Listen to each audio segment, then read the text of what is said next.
سلام علیکم. بله فقط یک سلام بکن، یک دفتر یک رئیسی میایی. ایوت ما بلا بابا. آره شما پا خم زحمت میشه تک کنیم اینجا یک دفتره.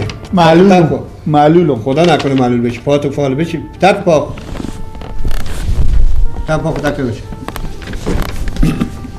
چیکار کرده؟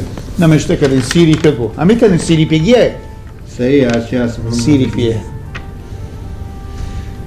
بله بخیر، باز من بازی عریض شما رسیدگی میکنم انشالله باز خبرگیر باشه.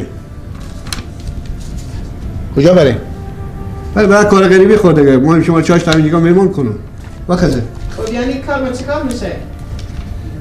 کار شما گفتم خلاصه دیگه. بریم بخیر وخزه ما خود بررسی میکنم. کی بیایی ما کی چیکار بکنیم خود ایشته بررسی میشه. چی میگی شما؟ آره من گیت شدم نمیفهمم. شما میگم شما نگفتیم بریم ببینیم برای عرضه نمیشته کنیم برای تسره. آخه شما نگفتیم بریم عرضه نمیشته کنیم ما پولا شما رو میدیم. خو هن نمیشته کنین سیری پیام بدادم حق بدین. پولا ما رو ناله بدین. من پولا شما رو بدم. خب دیگه ما خاطر میریم. من کوکا از اینو. نه. خب عرض کنیم مثلا کوکا از کنیم جان ما وخزیم دیگه اصلا ما خراب نکنیم وخزیم بریم من رسیدگی میکنم دیگه. خب ولی سعی کنید کی رسیدگی میکنید چیکار میکنید کی؟ یک سه چهار روز بعد خبرگیر باشیم. با بیله تا 3-4 روز بعد امکان داره اینا کوچ کنه.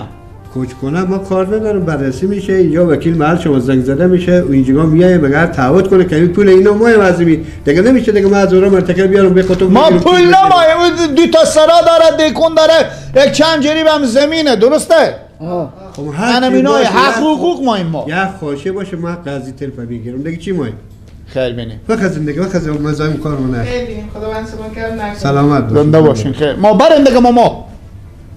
ما به شما چای سیاه هم بیارم. ها دیگه هدیه باشه که خدا. وقتی جان وقتی دیگه تمام کنم وقتی جان وقتی. بره. لنگو ما کنده شده صبح تا میریم و میاییم. و از ما مثل که شما نمیجیگا از صبح کلاب میسونیم. مردم پیدا میشه.